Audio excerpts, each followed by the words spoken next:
Hi there, I'm Ray Glasser with another edition of the Cleveland Tech Report. What we have here on this wall is a portion of my videotape library, all in the Betamax format.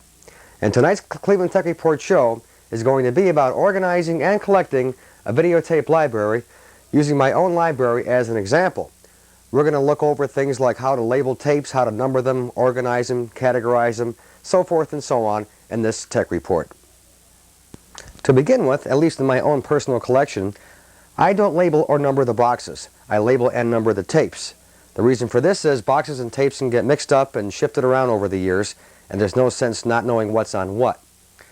I've actually color-coded my tapes over the years, blue being for TV shows and red for movies, such as what we have right up here. Now, if I've taped something off the air, and I know when I taped it, I put a date on here in a small green label maker 1/4-inch tape. For example, the movie Bug, Hour 1 and Hour 2, since I collect on the beta format, mostly at the industrial beta 1 speed, which gives you a very, very good picture. Most movies do take 2 tapes, Hour 1, Hour 2. So here we have Bug, Hour 1 and Bug, Hour 2 on a red label and with a green Dymo 1/4-inch tape under it with the date. Over here's a TV show, which I taped way back in 1976, Voyage to the Bottom of the Sea, a classic, pretty hokey Irwin Allen series from the mid-1960s. Now this is on a blue tape because this is in fact a TV show. Now again, I have dates on both of these tapes, actually all these here, because I know when they were taped. Now here's an example of some tapes that have no dates on them. This is the syndicated TV show Starlost, which was produced in Canada back in the early 1970s and syndicated at the same time. Now this I probably got from somebody else in a mail trade. I did not tape this myself, and I had no idea when the thing was taped. So I just put the label on the center of the tape, centered both up and down and from left to right, again with no date. Again, here are some examples of movies that I had taped by me for somebody else, and I didn't know the dates that they were taped. Hence, just the title of the movies on the tape, again with no date. Now, as I mentioned, I use red and blue Dymo label tapes for the titles of movies and TV shows. Now, anything that does not fit either of those two categories gets a green tape, such as this tape number 305, the 1980 presidential debate between Carter and Reagan. This was not a weekly TV series or a movie, therefore this particular kind of tape gets a green label. Another example of a green label tape is a tape made off a video camera, such as my wife and I 1981 LA Las Vegas vacation. Cable TV shows made for cable shows also get a green label, such as HBO's The Time of Our Lives from 1983. Now, aside from using these small 1/4-inch Dymo labels for dates in green, I have another use for them yet. If I've got multiple episodes of a TV series, such as this English import called UFO, and I've got more than 4 or 5 tapes of the same series, I have to know what episode is on what tape, since they are all 1 episode per tape, since again I'm collecting at the beta X1 speed. Well, here's where I use a black 1/4-inch Dymo label tape so I can see the title of the episode on each tape, as I've done here. Now, all this stuff might seem somewhat complex to you, but actually it's quite simple. You have either a movie or a TV show, so therefore you have either a red or blue label, you have a date or no date, or you have a green label for a camera tape or a special cable type of show. Now all this was fine when all we had was beta 1, the 1-hour speed. Now when beta 2 came out in 1978, this complicated things even more for me.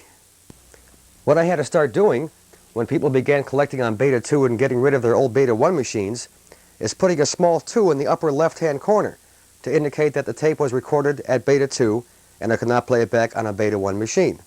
Consequently, when beta hi-fi came out, I had to find a way to now label my tapes that were recorded in beta hi-fi at the beta 2 speed.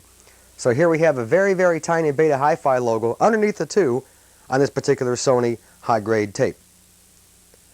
To make matters even more confusing, I also collect in beta 1 stereo, regular 2-track stereo, not beta hi-fi. Those tapes have a large S on the left side to indicate stereo. So here we have S for stereo, up here we have a 2 for beta 2, and we also have beta hi-fi right up here. The library is getting more and more complex as the years are wearing on. So, that's basically how I actually label my tapes with titles, dates, so forth and so on. Beta 1 versus Beta 2, Beta Hi-Fi versus Stereo, so forth and so on. Now what about numbering tapes? Some people actually categorize their tapes by what type of movie or TV show they're collecting. They might have M1, M2, M3 for movies, and T1, T2, T3 for TV shows, maybe C1, C2 for camera tapes, so forth and so on. My own personal method is merely numbering, as we used to call in the military, 1 up. All the way up from number 1, straight up and down the line. Just like this. No surprises, nothing fancy, just a straight system of numbering, all the way from number 1 up. As far as taking care of the inside of the tapes, I play it pretty straight on my labels. Most of the information on my inner labels show the title of the TV show or the movie, when it was taped, what channel it came from, what speed it's at, and whether it's a master off the air or a dub, in other words, a copy.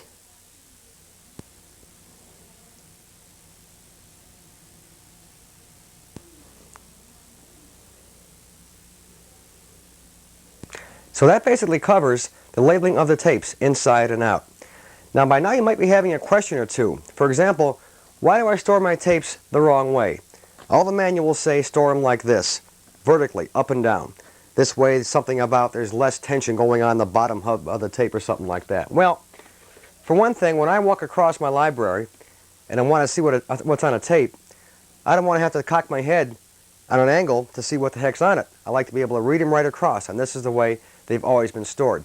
Plus the fact, my father built for me in the last couple of years these nice storage boxes made of simply pressed wood that hold 12 Betamax tapes, 12 slots, 1 slot per tape, and they're working out really, really good. Now, one more thing about collecting a video library or organizing one. Once you have the tapes on the wall and you know what is where, how do you go about putting them down on paper? There's actually many, many different ways on how to do this. And again, it's up to you. One nice thing about home video is very, very personalized. You can tailor make everything any way that you want it. You can collect whatever you want, erase whatever you don't want. You can organize your library any way that suits you the best. And that's one nice thing about home video as a hobby. Well, what I've done, and what many people have done as well over the years, is to have what we call a video library on paper. Because back in the mid and late 1970s, before the dawn of your neighborhood video store or your pre-recorded tape market, you couldn't get anything on tape unless you traded with other people, usually by mail. And to do that, you had to offer a friend something in exchange if you wanted to get something for yourself. So myself and a lot of other people traded tapes by mail in the late 1970s and even in the early 80s to build up a collection as big and as vast as this. And I'm going to show you now different ways of organizing a video library collection.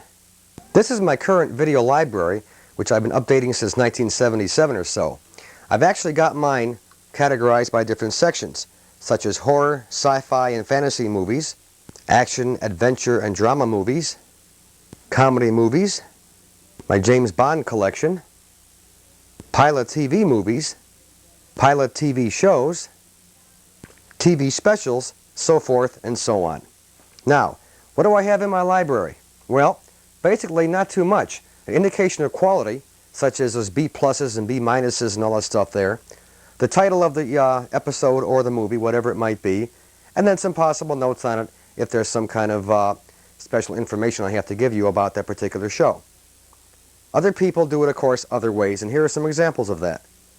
This person here, for example, gives you the format, which of course is NTSC, or our American TV system, the medium, whether it's beta or VHS, the source, what TV channel it came from, the number of the tape in his library, and then of course the title on the far right. This person here's got his library by category, and he only has numbers, titles, and quality indications. This person here has only title and comments. That's it. This person here is kind of like me, likes both TV shows and movies, and he has a very, very complex system of telling you what's on each tape. Let's kind of go into this real quick. Let's check out something like Damnation Alley with all that 2BL7C91 after it. The 2 stands for second generation copy, meaning it's not right off the air, it's a copy of something off the air. The B means beta format. L means long play, in this case the beta 2 speed. 7 is quality, anywhere from 10 to 1, 7 being about a C quality. C means color, and 91 means 91 minutes. That's the running time of this particular feature. So as you can now see, to many people, there's a lot more to home video than just going out to the neighborhood video store renting a couple tapes for the weekend. Collecting tapes, building a library is also part of the hobby for many, many people. And by the way, not that many people that I know of at least have over 700 tapes. I'm sure that you probably don't. But as time goes on, and as you do find things to save and things that will be never repeated on TV, you'll find that a library will definitely grow. Many people collect, or rather have their library on small 3x5 index cards or inside their home computer. They don't have to have titles on each tape. Many people put titles on boxes or numbers on boxes or maybe like a number on a tape. Again, home video is very, very individualistic. You can do anything you want with it. And that, of course, does include the way that you want to organize your own videotape library. But again, those of us that have been in home video since the 1970s, a lot of us do have collections this big because, like I said earlier, back in the early days, so to speak, there was nothing to rent at your local video store because there was not a local video store. You had to build a collection by yourself with the help of some of your friends. This is Ray Glasser with another edition of the Cleveland Tech Report. We'll be seeing you again real soon. Good night now.